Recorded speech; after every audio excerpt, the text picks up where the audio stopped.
Saudara, sejumlah wilayah di Jakarta kemarin terendam banjir. Salah satu yang kemudian masih terendam banjir adalah di wilayah Kebonpala, Jakarta Timur. Dan tadi laporannya adalah jurnalis Kompas TV Niputu Trisnanda di Kampung Pulo, Jakarta. Ini memang kondisinya sudah surut begitu ya. Tadi juga sempat berbincang kepada salah satu warga terdampak banjir bahwa memang mereka ini sudah tinggal di wilayah Kampung Pulo ini bahkan sudah 35 tahun yang lalu. Sejak tahun 90 sudah besar di sana, lahir di Kampung Pulo begitu ya. Dan ini merupakan banjir adalah hal yang bisa dikatakan dalam tanda kutip adalah hal yang biasa. Tapi kemudian tentu pemerintah Provinsi Jakarta ini terbaru adalah ingin menawarkan adanya warga-warga ini untuk bisa tinggal di lokasi yang lebih layak, lebih nyaman dan juga lebih sehat pastinya. Jangan sampai kemudian was-was, waspada begitu ya, takut terkena banjir lagi. Lalu bagaimana penanganannya setelah banjir ini? Kita akan tanyakan dan juga berbincang dengan ahli tata kota. Sudah ada Pak Nirwono Yoga di sini. Selamat pagi. Selamat pagi Mbak Adisti, apa kabar? Sehat?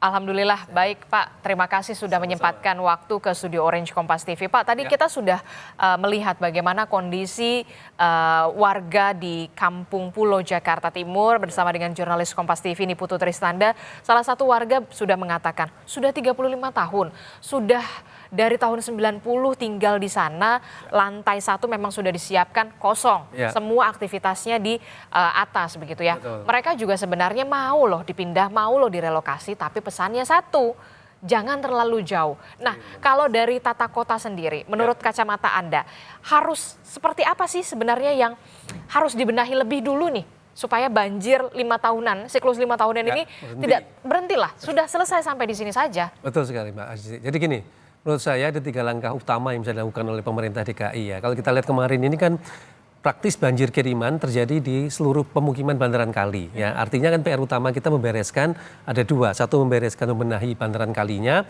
kedua adalah tentu kebutuhan hunian. Nah, kalau melihat dari kesediaan lahan tentu adalah hunian vertikal atau rumah susun ya yang paling realistis untuk dibangun. Nah, PR utama dari selama ini kasus adalah warga itu tidak mau berpindah kalau rusunnya jauh dari tempat tinggal ya. Karena tadi bicara soal sekolah, tempat tinggal tadi ya, misalnya tempat usaha yang sudah puluhan tahun mereka lakukan ataupun tinggal di situ. Nah, maka yang bisa kita lakukan sekarang sambil melihat di pengungsian ini, sebenarnya pemerintah DKI Jakarta bisa melakukan semacam identifikasi calon lokasi yang potensial ya. Kemarin Pak Gub sudah mengindikasikan, misalnya sudah menyampaikan bahwa aset-aset Pemda yang dekat dengan lokasi banjir itu sangat potensial sebenarnya kalau kita upayakan menjadi rusunawa mixed use ya. Apa itu? Misal kalau tadi kita baca di daerah Kampung Pulo dan Kebonpala, di situ kan ada sekolah ya. Nah, sekolah negeri berarti itu aset milik Pemprov DKI ya. Di sini kita bisa melihat contohnya adalah kalau ini kita bangun rusunawa mixed use misalnya, maka secara teknis Pemda tidak perlu melakukan pembebasan lahan. Status lahan juga clear and clean ya, itu milik Pemda. Terus kemudian sekolah ini pun bisa difungsikan menjadi rumah susun. Caranya bagaimana?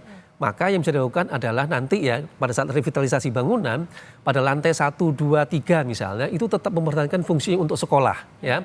Tentu dengan sekolah lebih modern tentunya ya, dengan penataan yang lebih modern, lebih canggih sehingga sekolahnya naik kelas misalnya ya.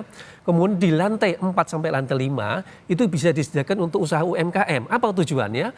Supaya tadi warga sudah punya usaha segala macam bisa berusaha di lantai 4, 5. Baru kemudian di lantai 6 ke atas bisa sampai 20 lantai tergantung kebutuhan warganya ya. Itu khusus untuk rusunawa. Nah, dengan cara rusunawa mixed use tadi, pemerintah tidak perlu repot untuk memindahkan warga jauh dari tempat lokasi. Kedua, warga juga tidak perlu repot-repot karena mereka hanya tinggal berpindah, geser lah istilahnya ya, ke lokasi yang sebenarnya sekarang sudah ada. Di mana tempat mereka sedang mengungsi sekarang. Kan sebagian besar mereka mengungsinya di sekolah. Nah, kalau sekolah tadi seperti ini bisa direvitalisasi menjadi rusunawa mixed use, ini salah satu solusi yang menurut saya paling realistis untuk dilakukan. Nah, ini yang bisa dilakukan, kita melakukan pendataan lokasi-lokasi aset Pemda mana saja dekat lokasi banjir yang mungkin dilakukan. Karena tidak hanya sekolah sebenarnya, sekolah negeri ya. Di situ misalnya ada kantor kelurahan, ada kantor kecamatan, kantor puskesmas ya. Ataupun juga misalnya aset Pemda yang lain yang luasnya minimal itu 5.000 meter persegi. Syukur-syukur bisa ada lebih luas ya sehingga tower yang disediakan bisa lebih banyak. Jumlahnya mengikuti jumlah warga yang akan direlokasi. Seperti Kebun Pala misalnya, lokasi yang sekarang terdampak banjir, perumahannya itu persis berada di dasar, bukan di bantaran kali aja, tapi di dasar Kali Ciliwungnya. Sehingga kalau airnya naik sedikit saja bisa dipastikan rumah itu akan tenggelam. Maka suka tidak suka, kalau dari lihat di lapangan Mbak Adisti, rumah ini harus dipindahkan atau dilokasi warganya ke rusunawa terdekat tadi. Karena lokasi ini sudah sangat tidak mungkin dan tidak layak untuk menjadi rumah tempat tinggal. Ya, kalau dari kondisi di Kebun Pala terutama ya. Nah, ini juga perlu dievaluasi seperti dari perumahan di Kampung Pulo, Rawajati yang kemarin juga banjir ya. Nah, ini baru daerah Kali Ciliwung. Bagaimana dengan daerah Kali Pesanggerahan yang kemarin terdampak misalnya ya. Beberapa pemukiman itu juga bisa dilakukan. Pemerintah tidak perlu repot-repot cari lokasi baru, tinggal mengidentifikasi aset Pemda mana yang paling dekat untuk dibangun. Yang tadi saya sebutkan, selain sekolah kita ada kantor kelurahan, kantor kecamatan, puskesmas maupun bangunan pemerintah lainnya yang luasnya minimal 5.000 meter persegi. Tetapi catatan saya jangan pasar Mbak Disti. Kenapa? Kalau pasar ini kita punya pengalaman untuk membangun rumah susun di pasar butuh waktu yang lebih lama. Kita harus memikirkan relokasi pedagang pasar ke tempat sementara dan itu butuh waktu lebih lama untuk sosialisasinya. Berbeda kalau umpamanya tadi sekolah ataupun kantor kelurahan. Kalau sekolah kita bisa memindahkan pada saat pembangunan ke sekolah terdekat untuk taruhlah kalau tadi sekolahnya itu pagi dipindahkan ke sekolah siang misalnya. Atau kantor kelurahan lebih mudah lagi karena kantor kelurahan kan tinggal numpang di kantor kelurahan terdekat misalnya. Nah ini akan memperlancar penyediaan hunian vertikal dalam waktu yang lebih singkat. Dalam waktu 1 tahun misalnya, lokasi-lokasi yang terdampak banjir paling parah itu sangat mungkin untuk segera dibangun. Karena rata-rata membangun rusunawa butuh waktu hanya 5-6 bulan. Oke, jadi pembangunan rusunawa ini 5-6 bulan begitu ya. Dan juga rusunawanya ini mixed use. Mixed use gitu ya. Di bawahnya itu lantai 1, 2, 3 itu bisa sesuai peruntukannya. Sesuai peruntukannya, memang sudah asetnya Pemprovnya sekolah, kelurahan, kemudian baru puskesmas boleh begitu ya. Lalu di lantai 3, 4, 5-nya untuk usaha warga tadi usaha warga, jadi warga juga bisa berjualan di sana. Betul, co-working space kalau anak muda sekarang misalnya gitu ya. Jadi ada fungsi tambahan yang tidak sekedar tempat tinggal. Karena hampir sebagian besar kasus rumah susun gagal bayar warganya karena mereka tidak bisa berusaha di tempat yang baru tadi Mbak Adisti. Nah ini juga yang kemudian tadi karena Pak Nirwono sudah menyinggung soal biaya. Nah gagal bayar karena memang dipindahkannya, direlokasinya terlalu jauh. Begitu ya, usahanya juga mau gimana gitu kan. Nah ini juga yang menarik. Oke lah tadi mau direlokasi, mau dipindahkan asal tidak jauh-jauh. Betul. Gitu dari ada yang dekat misalnya. Yang dekat. Nah tapi bagaimana dengan kemampuan? Kemampuan warga itu kan berbeda-beda. Betul sekali. Ada yang mampu menyewanya 1 juta. Ada yang mampu 500.000. Betul. Ada mungkin yang mampu, ya Pak saya cuma 200.000 saja saya sudah berat. Nah ini gimana solusinya? Ada 3. 1, pasti nanti akan keluar data ya. Warga mana yang bisa membayar tadi 200, 500, 1 juta misalnya ya. Karena ini akan menentukan berapa besar subsidi pemerintah DKI yang akan diberikan kepada mereka. Selain tentunya kan dapat KJP, KJS ya, Kartu Jakarta Pangan juga. Nah ini kan tentu akan meringankan beban warga yang akan dipindah ke rusunawa tadi, 1. Kedua, yang tadi dikatakan, kan tadi mereka sudah punya tempat usaha. Dengan penyediaan lahan di lantai 4-5 untuk usaha mereka, UMKM, kemudian ada tempat kerja mereka, berarti kan pemerintah menyediakan ruang kerja yang gratis. Di sini kan berarti mereka tetap berusaha sehingga mendapatkan sumber penghasilan yang baru Mbak Disti. Nah apalagi sekarang misalnya contoh paling mudah, kalau sekarang di pemukiman yang padat ini mereka buka warung di depan rumah kan bisa sekarang. Nah begitu pindah ke rusun kan nggak bisa. Tetapi dengan pindah ke rumah susun mereka bisa membuka misalnya usaha catering online ya. Siapa penghuninya? Penghuni rumah susun, kantor di dekat sekitarnya yang bisa digunakan untuk sebagai konsumennya. Sehingga mereka tetap punya pekerjaan tapi punya pasar yang lebih jelas. Nah ketiga yang tidak kalah penting juga, tadi saya katakan pemberian subsidi itu kan sesuai dengan kelas masyarakat. Misal kalau masyarakatnya MBR misalnya ya, yang pendapatannya terbatas, tentu ada subsidi-subsidi khusus dari pemerintah. Tapi bagi yang mampu, tentu kita harapkan membayarnya sesuai dengan uang sewa. Kenapa? Karena mereka yang tinggal di Kampung Pulo, Kebun Pala maupun Rawajati daerah banjir, yang kontrak pun mereka bayar sewa. Ya, entah itu kontraknya per bulan, entah itu kontraknya setahun misalnya. Nah, yang membedakan adalah kalau mereka pindah ke rumah susun, mereka akan mendapat fasilitas lebih dari pemerintah DKI Jakarta. Subsidinya ya yang diberikan. Misal contoh paling mudah. Tadi kan kita bicara sekolah misalnya. Begitu mereka bertinggal di Rusunawa yang ada sekolahnya, otomatis kan anak-anaknya mereka semua sekolahnya kan dekat dengan tempat tinggal. Gak ongkos lagi. Tidak ada ongkos transportasi misalnya kan. Berarti biaya penghematannya bisa dipakai untuk nabung kan. Kalau lagi istirahat bisa naik ke atas. Bisa naik makan siang kan tinggal naik ke atas rumah misalnya ya. Bahkan yang tadi kalau kita bicara upaya cateringnya gitu. Dengan ada program sarapan pagi dari Pemprov DKI, pemerintah pusat punya makan bergizi gratis. Kenapa warga yang punya kemampuan membuka warung dilibatkan dalam usaha catering tadi, Mbak?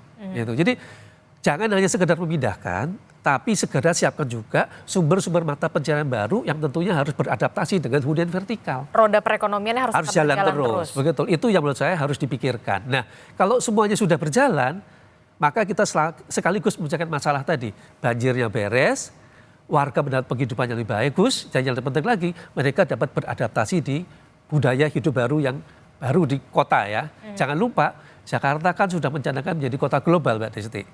Tentu kita berharap dengan penetapan Jakarta sebagai kota global, ke depan kan harus mengikuti standar-standar kehidupan kota global. Masa bicara kota global banjir misalnya ya, masih banyak kemungkinan kumuh misalnya. Nah ini yang harusnya menjadi momentum bagi Pemprov DKI terutama ya, dan juga terutama kalau kita bicara secara umum juga pemerintah di Bodetabek juga ya, komitmen untuk membangun kota yang lebih layak huni ke depannya. Oke, kalau kita lihat ya, sebenarnya rusun di Jakarta ini kan juga banyak ya. Ya. Yang belum optimal, kita lihatlah Pasar Rumput. Ya. Bawahnya, di lantai bawahnya itu ada pasar. Ya.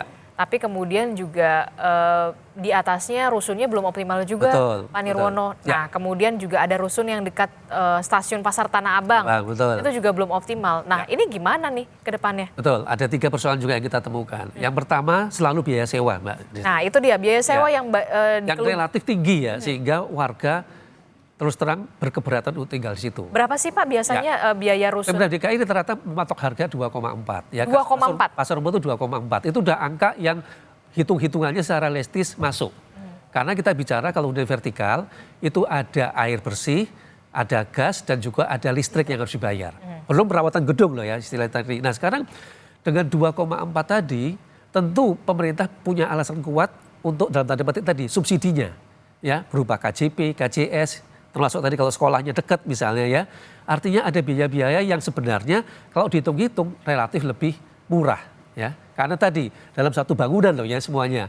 Kedua yang tidak kalah penting, yang lebih penting lagi tadi, mereka mendapatkan tempat usaha baru. Nah rusun-rusun yang ada sekarang ini sayangnya belum menyediakan tempat usaha mereka yang layak ya. Intinya mereka hanya tinggal baru tetapi tidak bisa berusaha yang baru. Misal dekat Pasar Rumput misalnya, kan tidak semuanya pedagang di pasar Mbak Desi.